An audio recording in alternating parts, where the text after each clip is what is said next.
is the 425. I'm at Coach Torres _ on Twitter. He is at Coach Miller06 on Twitter. Bringing you guys some college football takes from last weekend. Jeremy, what'd you see out there, man? We had some movers and shakers down in the SEC. Yeah, man, it was a great weekend. I was down in SEC country in Florida. Got to hang out with some Florida Gators in an Orlando bar. Yeah, Uh, first of all, let's just recap your Jeremy went to Orlando this weekend with some of his boys to catch a Magic game. So he was a little out of the loop on the CFB. He's got caught up for sure, but tell us about Orlando, man. How was that? man, Orlando is such a good time. If you're just staying downtown, there's so much in walking distance. We didn't hit up any fast food joints. We hit up mostly restaurants and bars that had food, and all the food was phenomenal. We didn't strike out once. There was this phenomenal Philly cheesesteak place that we hit up on Saturday, and that thing was so damn good. Noise. Other than that, it's just, man, beautiful women all around. It's a good place to be, and kind of got me second guessing where I want to live for the rest of my life. Yeah, I mean it's But it's Florida, but like I get it. yeah, but So yeah, man, you just hung out with getting some Gators down there, some Yeah, Gator man, fans. we hit up this bar and we were surprised. I mean, Gainesville's like 2.5 hours away, but obviously Right. Orlando is one of the bigger cities, so I'm sure a lot of alumni stay there. And they were singing the school song after every touchdown, and I mean, it was getting rowdy. So it was a good time. I had my Michigan gear on because we were heading to the Magic game right after. And so I'm surprised I didn't get any shit talking from any of the Gators just because of how much we've matched up with them in bowl games and stuff. Right. But no, everyone was really cool. It was really friendly. Had a good time down there, and I didn't think I was going to be able to watch as much college football live as I usually do, but that wasn't the case. Just bar hopping, I was able to catch quite a bit, and it was good to see. I guess we have to start with down goes Bama. I think Hmm. some of the talking points of the Saban dynasty is over, is a little bit overblown. I Yeah. think they definitely need to do some rebuilding, but Saban will always regroup and reload, and they got to figure out that receiver position. Yeah. Receiver has been a huge blow for them, and I think that's kind of going to hurt some of Bryce Young's draft status a little bit, but it's going to be his size more than anything. But Yeah, which man, you was look an at like you're talking about a Bama down year as they're probably gonna end up going 10-2.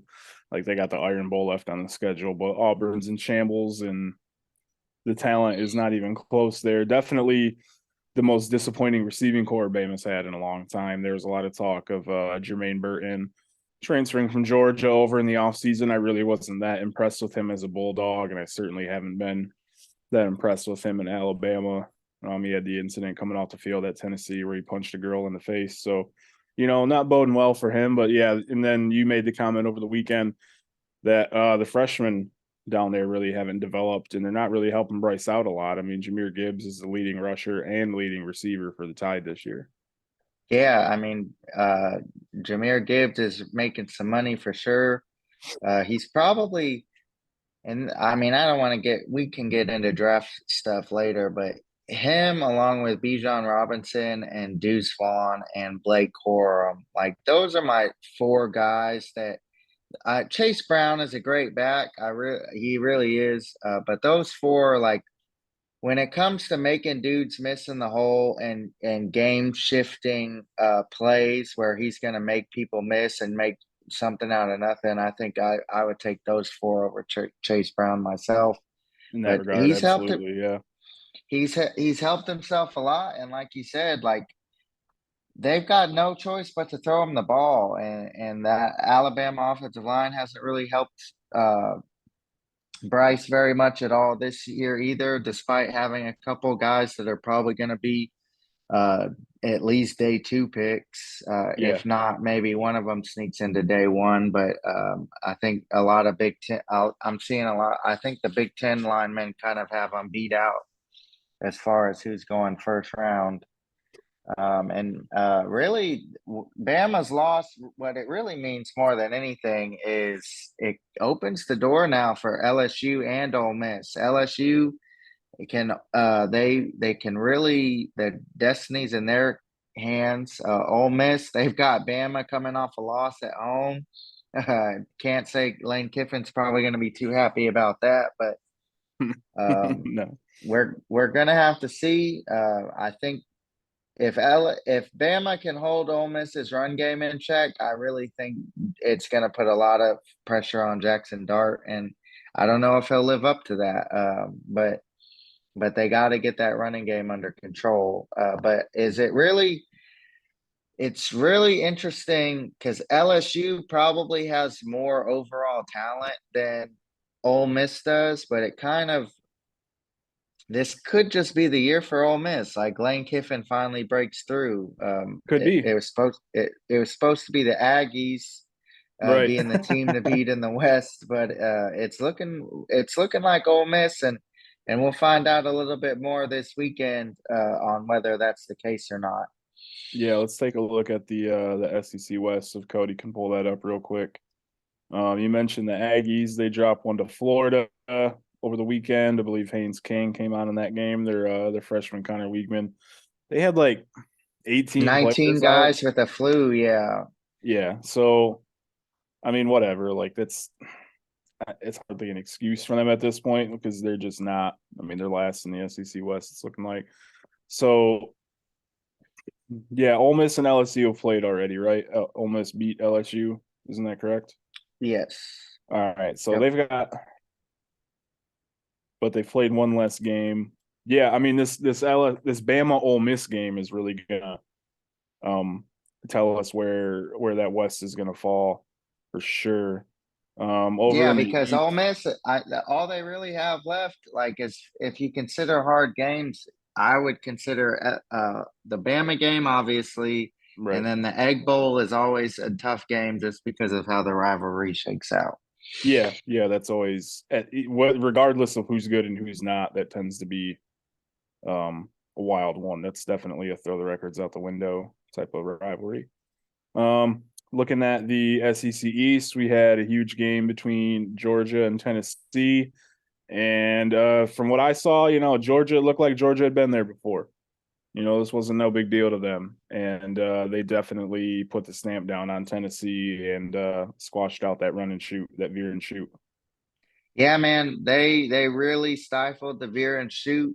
Keely Ringo made some big plays on the outside, holding Jalen Hyatt at bay, and really it's going to be a battle. I know Joey Porter's been the hot name here lately, but coming into the season, Keely Ringo was my CB1, and that Right. corner position is going to be pretty fun to play out. I think it'll probably be between Joey Porter and Keely Ringo, but Elias Ricks may have something to say now that he's playing some games too. But that Georgia defense really helped them, and the field position also didn't help them because I believe Georgia was up 7-3, and then you as a special teams coordinator can attest to this. It man, I'm tired of it. I was gonna save it for the end of the pod, but I'm sick and tired of punt returners not catching the ball and just letting the ball roll. And Yeah, man. and that punt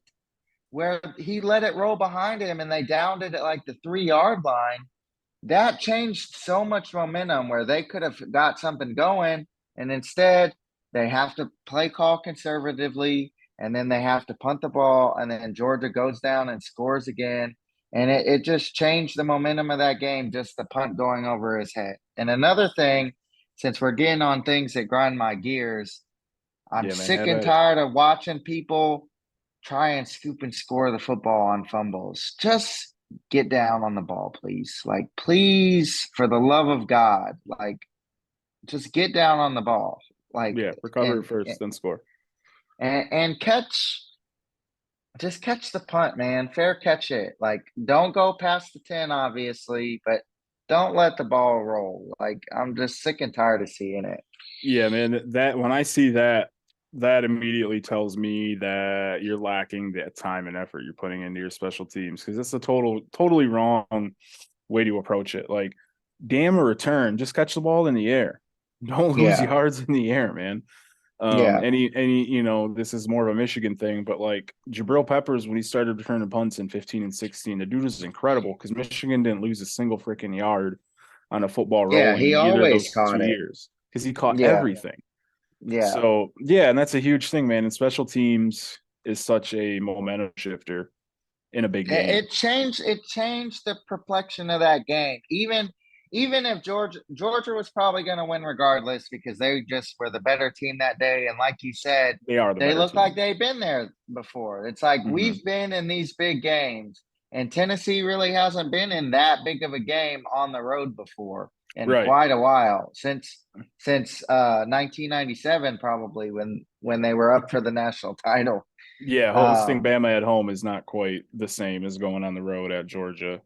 Uh, Back to Keely Ringo, yeah, he got away with I didn't get away. He got called in a hold early on. That was pretty egregious, but that interception he had later on, where he just ended up running the go route, was just like textbook DB play, and he'll certainly be top 5 at the absolute worst, most likely a top 3 cornerback come draft time. Yeah, and I think Tennessee will probably drop to 6, but we'll see what the playoff what we'll see what the playoff committee decides. I think the other thing it does is Hooker's performance kind of lead. I'm he's still my favorite right now because I think he would really have to crap the bed the rest of the way for him not to be considered the favorite still. Yeah, But with his his numbers alone. performance, his performance opened up the door because that really could have been him like we talked about last week. That could have been him shutting the door on it. Could have been his absolute biggest Heisman moment, He could have doing won that it. on the Yeah, road. And yeah, and and he didn't exactly lose it, but he definitely could have won it if he went out there and just slung it and played like he did yeah. against Alabama.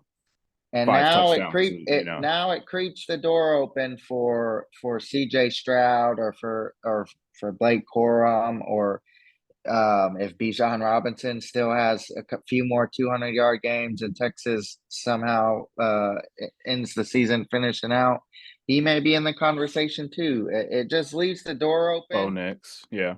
Yeah, like and Bo Nix too. Like his Bo Nix has been playing phenomenal. We'll get to Oregon here in a little bit, but man, he opened the door and it kind of where does Tennessee go from here? They've got all their hard games out of the way, you would think, and now Well, they kind of just have to hope that other teams shit the bed if they want to make the playoff. But we yeah, they're it wouldn't looking be the to. first time. It wouldn't be the first time the playoff committees put 2 teams from the SEC in. It's happened twice now already, and who's to say it won't happen again? Yeah, they're gonna have to win out and hope that Georgia just parties the night before and is hungover. Basically, that's the only way they're gonna drop a regular season game, the rest of the year. Yeah, And Georgia at this point can essentially lose the SEC championship game and still most likely get into the playoffs. So they're almost a lock at this point, as early as it is. Talking about the playoff here, ACC eliminated themselves with Notre Dame just whooping Clemson's ass on Saturday night. yeah. I just Physically on there's both sides of no the ball. They Clemson was bouncing around quarterbacks. I mean, it was not a good night for Clemson.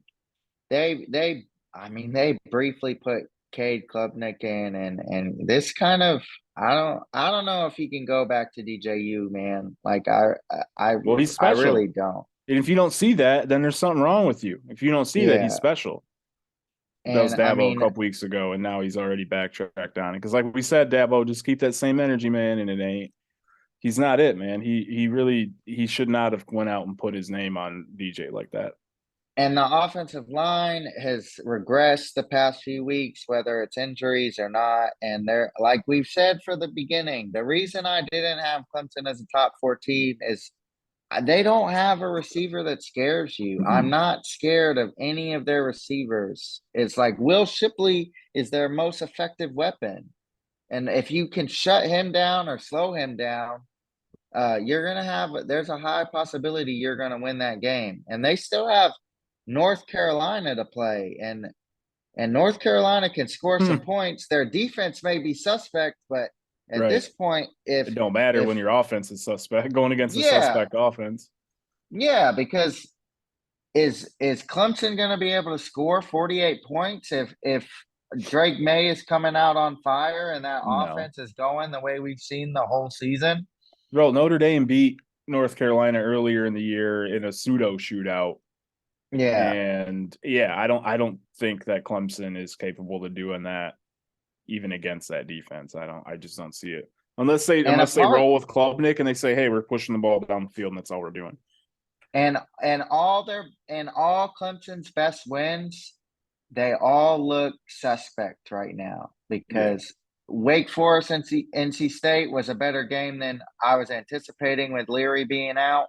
It was. But they ended up battling back and winning that game late. And Syracuse dropped another game, which was just a head scratcher. They got completely dominated by Pittsburgh. It was Three in a rough. row. Yeah, Yeah, three in it's a row. just, Orange are looking a little fraudulent now at this point.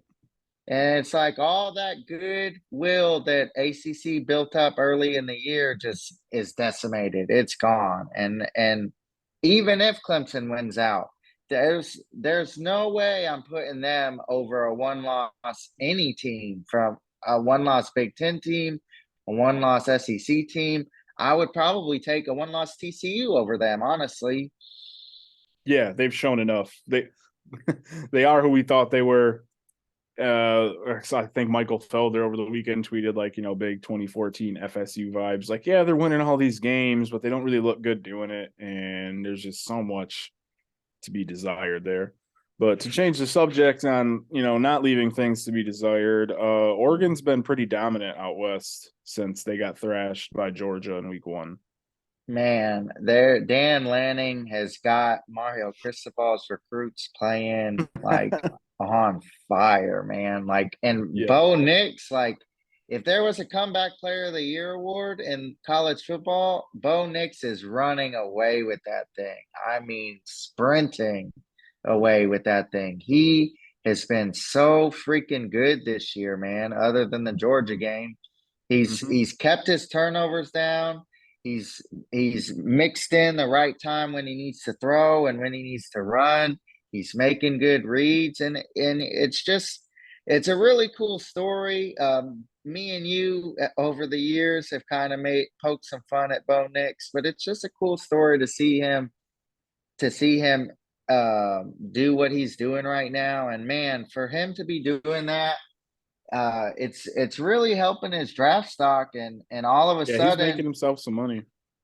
all of a sudden he's in that top 5 quarterback range. And what we don't want to get into scouting too much, man, but I'm kind of a little down on this quarterback class than I was to start the summer, and I'm kind of peeking towards 2024 a little bit more, as Well, far as that's liking the 2024 guys more than what we got. And that's all I'm going to say, because this is a national recap pod and it's not a scouting pod, which we'll get into a lot this off season. yeah. I mean, it's hard not to when you look at the 2024 guys, and they're all just the Quinn Ewers and Drake Mays and even the JJ McCarthy's. There's a lot of dudes in that draft next year. But yeah, Bo Nix But has man, played pretty well coming in that offense. I think that's been a really nice change for him. Harris, somebody put out a TikTok over the weekend where it was just like Bo Nix. Every once in a while, he's got to remind you where he was trying to escape a sack and he was like turned around and did the Max yeah, Johnson, like just kind of fling the ball back at the line of scrimmage. And it's like, dude, no, no, Bo, no, like don't, dude. yeah, But yeah, I think he caught a touchdown pass this weekend. They gave Noah Sewell a dive, like he scored a touchdown. They threw a tackle over throwback to their 5-star tackle Josh Connerly. yeah. So they're having fun out there. One time Michigan lean, Josh Connerly catching touchdown passes, and Yep. Man, the Pac-12, I like what I'm seeing from those top three teams, man. UCLA, USC, and Oregon. That's going to be such a fun storyline to follow throughout the rest of the year, and they look so much. The Pac-12 looks so much better than the ACC just for a few weeks Cody, pull ago. those standings back up, Pac-12. Because we got Oregon is rolling. USC has a loss in the Pac-12. So what? The Pac-12 championship game is going to come down to. Let's see where Utah's at, but it's looking like the USC UCLA game may Yeah, because dictate who Oregon's going to face. Oregon doesn't play SC, and UCLA already lost to Oregon a few weeks ago. All right, so let's assume Oregon wins out. Then you're looking at USC UCLA. So either way, it's going to be two good football teams there. And if one of them only has one loss, whether if it's UCLA, not so positive they get in. But if you got a one-loss USC or a one-loss Oregon there, they're more than likely going to be advancing to the playoff, I would say. Yeah, I mean they got the big name potential. So we're running out of time here. We got about 5 minutes left. Two things left on the agenda you wanted to get into. TCU took care of the Red Raiders after struggling with them for a little bit down in the Big 12. Looking like they're gonna run the table or what? Man, it's looking that way now. I don't think a night game in Austin benefits them very much, No, definitely not. especially with Texas coming off a big top 15 win on the road. Feels like a trap game. Yeah, so I mean, I can never. The thing that makes me pause on picking my Longhorns to beat TCU is the second half offensive woes. Sark's the game planning coming out of half for really 2 years now has really been a struggle. And that's the only reason I can't really pick Texas as much as I like to, as much as I want to pull the homer card. And I'm just the second half struggles on offense give me some pause, which sucks because Texas defense has really played some really strong third quarters this year, and it's kind of been to no avail. But we'll see what happens. That's why they play the games on Saturdays, and it's going to be a fun time with College Game Day in Austin for a second time now this season. Yeah, looking at the Big 12, regardless of what happens in Austin, TCU is more than likely headed to the championship game. Yeah. And it's going to be a rematch with either your Longhorns, maybe Baylor, or potentially Kansas State. Those are the other three teams that are in the running there. Yep. Oklahoma State dropping at Kansas kind of took them out of the race a little bit. I mean, they still have a bowling, chance. dude. Jayhawks going bowling at 6-3. And they had the them, best. Man. Hey, they had the best tweet of the weekend where their goalpost Kansas. Kansas. So it was basically a D2 football program, had their goalposts ripped down, thrown into a lake. And within 24 hours, they had fresh one up and ready to go. No GoFundMe needed. Tennessee, you freaking one of the largest endowments in the country, one of the biggest athletic departments in the country, got as many corrupt, dirty boosters that are millionaires as anyone, and you got to put out a GoFundMe for a goalpost, but Kansas doesn't. Give me a break. Yeah. Give me a break. And the very last thing we're going to get to here real quick, this was brought up last week, and they went out and proved it again. It's Ohio State is a finesse program. Man, I really have a problem with. I think their defense has definitely improved from last year. My issue with them is when they absolutely need to run the ball, absolutely like in weather conditions like they had in Northwestern with like 30-mile-per-hour gusts. What was the wind down there? It was like 45, 50. It was pretty nasty. Yeah, and for like, okay, so your passing game isn't going to be there. The one thing that I'll give them credit for is this is the first time really since he's been the starter that they've leaned on CJ Stroud, the runner. We haven't really seen that. Oh, and they turned to it late. Needed it. They absolutely needed it to keep the ball moving downfield. Yeah, but can they run the ball with a traditional running game late in the year, and I have questions about that. With that being said, them on their best day is still a really, really, really good football team. Yep, And them on their best day in the right conditions, but you're in Ohio, you got to win games in November in the Midwest. yeah, Northwestern lining up in a single wing Wildcat, a 70-year-old offense, essentially letting you know, hey, we're going to run the ball in one of these like 5 gaps, and they're still getting 6-7 yards a chunk. And that's one win Northwestern, who hasn't won a game in North America this year. So like it doesn't bode well for Ohio State's chances down the road. And if they slip further, if they drop down to 3, and if Michigan catapults them, gets into number 2, I think that's going to be why. yeah, we'll have to see what happens. I'm not. We'll save the Michigan talk for the Homer pod, but Mm-hmm. but it's gonna boil down to November 26th. Just like it usually does, or at least 5. This will be the 5th time in Harbaugh's era that it'll come down to the last weekend in November. Yep, and then looking at next week's schedule, action on Tuesday the 8th. We got Eastern at Akron, Ohio at Miami, Ball State at Toledo. Wednesday, we got 3 MAC games. Central and Western both play on Wednesday. Thursday, we have some Sun Belt action. Friday, you got East Carolina at Cincinnati, which you mentioned to me was a low-key game to watch. Saturday, let's see. Saturday's got some pretty fun matchups, at least for the sickos.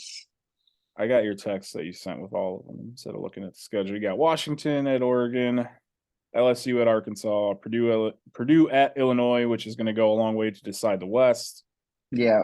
Bama and Ole Miss, Louisville and Clemson, Maryland at Penn State, Central Florida at Tulane. 8-1 Tulane now? Michael Pratt down there slinging the rock.